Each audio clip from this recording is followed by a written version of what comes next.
talagang pinilit po kaming pauwiin. Kaya ang pag-uumpisa po talaga ng pangaras ng China dyan is 2014, pero nahinto po nung umupo si President Duterte. Kaya kami pong mga mangingisda na laging nandyan po sa Scarborough is nakabalik. Talagang pinilit po kaming pauwiin. Kaya ang pag-uumpisa po talaga ng pangaras ng China dyan is 2014, pero nahinto po nung umupo si President Duterte.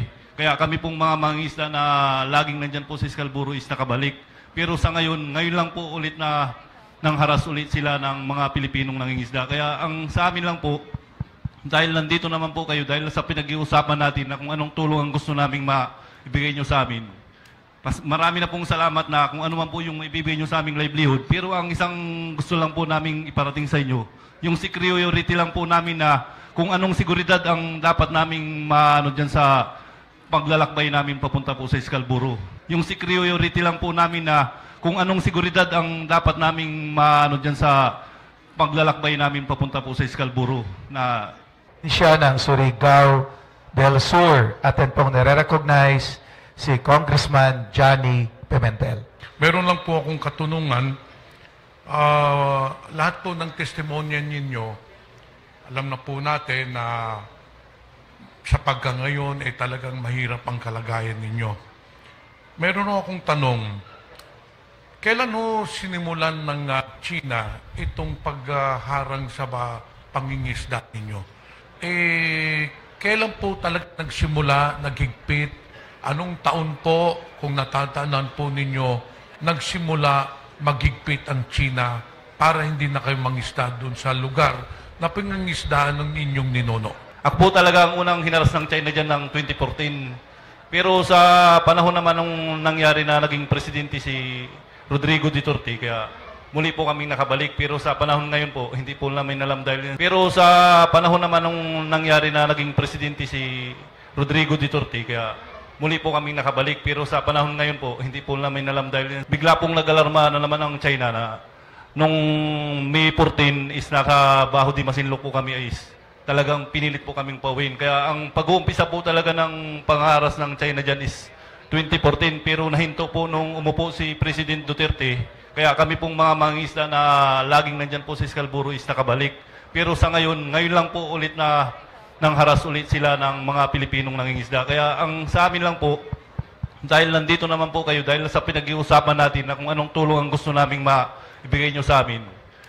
Marami na pong salamat na kung ano man po yung ibibigay nyo sa aming livelihood. Pero ang isang gusto lang po naming iparating sa inyo, yung security lang po namin na kung anong seguridad ang dapat naming maano dyan sa paglalakbay namin papunta po sa Scarborough. Na gaya ng sinabi, ngayong June 15, manguhuli sila. Paano naman po kaming talagang laging dyan po nangingisda sa Baho di Masinloc. Yun lang naman po ang gusto naming iparating sa inyo na kung ano ang maibibigay na seguridad para sa aming mga mangingisda.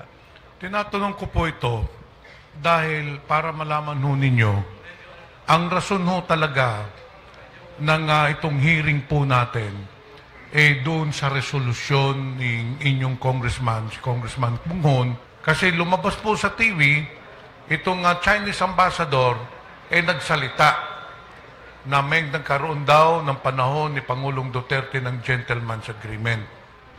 Kaya tinanong ko po sa inyo kung kailan talaga naghigpit. Kasi maaaring nagkaroon nga ng gentleman's agreement between the past administration at saka ng Chinese government. Kaya nainganyo o naging agresibo mula nung panahon ni President Duterte dahil nga dito sa gentleman's agreement. Pero sa panahon naman nung nangyari na naging presidente si Rodrigo Duterte, kaya muli po kaming nakabalik. Pero sa panahon ngayon po, hindi po namin alam dahil nung May 14 is nakabaho di Masinloc po kami is talagang pinilit po kaming pauwiin. Kaya ang pag-uumpisa po talaga ng pangaras ng China dyan is 2014, pero nahinto po nung umupo si President Duterte. Kaya kami pong mga mangingisda na laging nandyan po sa Scarborough is nakabalik.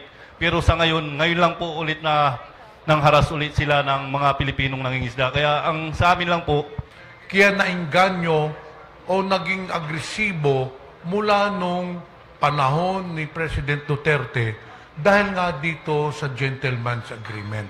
Ang ayuda, parang banid lang yan. Proceed lang sa amin yan. Kinabukasan, wala na. 5,000, 2,000. So tusin kami mangisda, hindi namin kailangan yan.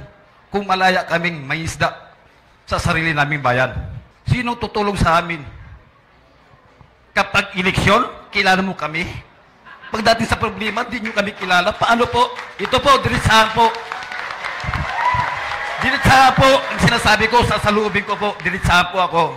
Ako po si Noli de los Santos, taga Santa Cruz po. Isa pong mangingisda. Noon, marami.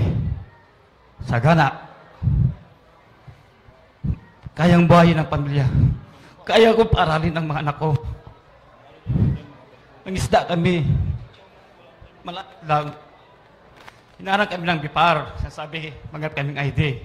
Kumuha kami ng ID ng BIPAR sa Pampanga. Para maging malaya kami. Nung nakakuha kami, mangisda kami sa ibang shoreline. Siya naman ang kalaban namin. Saan ba kami talaga may isda? Ang tanong namin sa sarili namin ngayon. Ang sabi ko sa mga anak ko, hinto muna kayo anak. Dahil na kaya ng papa niyo. Dahil ito po, dinadaan ko na lang po sa luha. Dinadaan ko na lang po sa inyo dahil ngayon na po kayo bumaba. Ramdam naman ninyo siguro ang kahirapan namin. Dahil pagdating sa mga buyer, maraming huli, kunti ang binta dahil sa utang. Maraming kita, mahal naman yung babayarin. Bigas, kurinti, tubig. Paano na? Pinanganak po kaming mahirap. Sana naman kahit kunting ginawa lang sana po. Maranasan din namin guminhawa kahit kunti lang. Hangiling lang namin po, mapara lang namin mga anak namin, masaya na kami. Hindi namin kontento sa maraming pera. Sana po, hangiling namin kayo mangingisda. Tulungan nyo kami. Hindi naman po kami tamad na mangingisda eh. Masipag po kami. Ang ayuda, parang banid lang yan. Proceed lang sa amin yan. Kinabukasan, wala na. 5,000, 2,000. So tusin kami mangisda, hindi namin kailangan yan. Kung malaya kaming mangisda sa sarili naming bayan. Sino ba ang tutulong sa amin? Wala po kaming kilala dahil maliit lang po kami. Sino tutulong sa amin? Kapag eleksyon, kilala mo kami. Pagdating sa problema, di nyo kami kilala. Paano po? Ito po, diretsahan po. Diretsahan po. Ang sinasabi ko, sasaluubin ko po. Diretsahan po ako. Huwag po kayong sumama sa amin kami mangingisda. Dahil sinasabi ko lang po ang salubin namin kami mangingisda. Hirap na hirap po kami.